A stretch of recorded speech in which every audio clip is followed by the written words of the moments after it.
Bonfire is a European project looking at network as a service, and it appears to be rather similar to MBLab, and it allows one to do tests with a user-specified way. OpenCirrus, as I mentioned in the overview discussion, is pretty similar to FutureGrid. It's a distributed set of resources.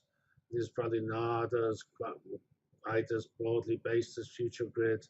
It is only clouds, not HPC and grids. And Federation is one of the research foci.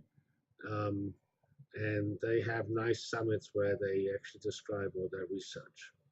We also hope to work more with OpenCirrus.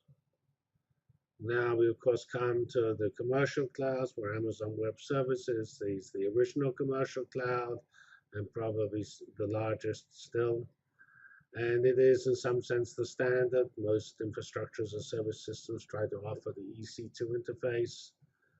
And cloud bursting is very important, where you run on, say, an open source cloud, but then you may go off to Amazon, maybe using the spot pricing model to actually cope with excess use.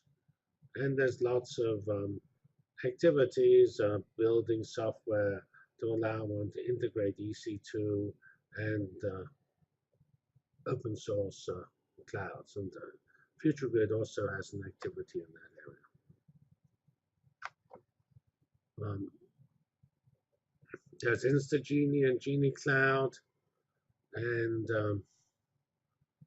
they provide federation architectures using the Genie networking to link nodes in a distributed fashion, and they're trying to build small clouds and run cloud jobs across many sites. And there is some technology, Genie Cloud and Trends Cloud, which supports this. So this is, Genie's main Genie goal is to provide federation of computing in a distributed environment. Actually, quite similar in many ways to the goals of grids. So Genie sort of provides a link between grids and clouds, which is an important thing to try to do. We already mentioned in the overview the test beds like Red Cloud and WIMP, the Open Science Data Cloud, and the Open Cloud Consortium. These more have a focus on production, although I suspect many of the usage of these systems are still actually testing, because they're actually relatively small at the moment. And of course, finally, we have Exceed. Exceed includes FutureGrid, but it has a big factor more nodes than FutureGrid does, and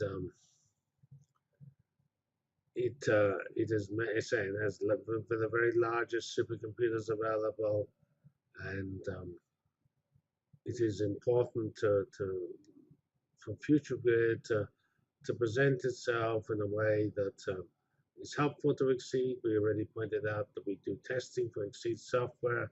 Another area of interest to Exceed is testing, of course, the user's software, developing whole new software packages which could be used on Exceed, just that's basic research.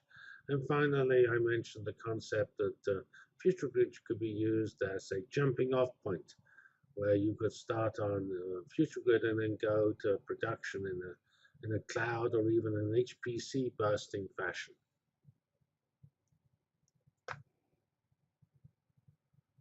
One of the activities we're trying to start, we haven't done that yet, is to try to link FutureGrid and Exogenie. That's using this Orca software, which allows us to federate. This would allow FutureGrid users to access Genie resources and Genie users to access FutureGrid resources. And that would enable platform as a service services such as HBase or Hadoop to be deployed across a mixture of FutureGrid and Genie resources. And we could also take some of the image generation capabilities we developed on FutureGrid and bring that to Genie. That is essentially the goal of providing software-defined computing systems, combining SDN, software-defined networks, and dynamic provisioning on clouds and bare metal. So I think this is pretty important. An example project that you might want to look at in this fashion is the perennial issue of bringing the computing to the data. You're always told to do that, but it's not so easy to do because the data is often, or you might even say typically, not stored in the same places you want to do your computing, because they're usually national repositories where data is stored, or else you might actually gather the data, like sensors, as all the data is gathered in a distributed fashion. And so bringing computing to the data is very difficult. And one approach to that could involve using Genie to provide optimized networking connection, linking data stored in a far-off site to computing stored in a cloud or an HPC cluster at a different site. And we have examples of applications where that could be used already on FutureGrid, the analysis of Twitter data, deep learning of large-scale clustering of social images, earthquake and polar science. The data is naturally stored distinctly from the computing. I mentioned sensors, smart power grids, things like that. Pathology images, genomics. These are all projects with lots of data where it's of interest to try to look at the overheads of using optimized OpenFlow defined networks to bring the data virtually to the computing. And then you could, of course, do research on the different data models to support this, where we have distributed file systems like HDFS, higher level approaches like HBase. We have object stores. We have wide area file systems of the Linux type called Lustre, such as Lustre. And we have, of course, databases. These are all different approaches to storing and managing data.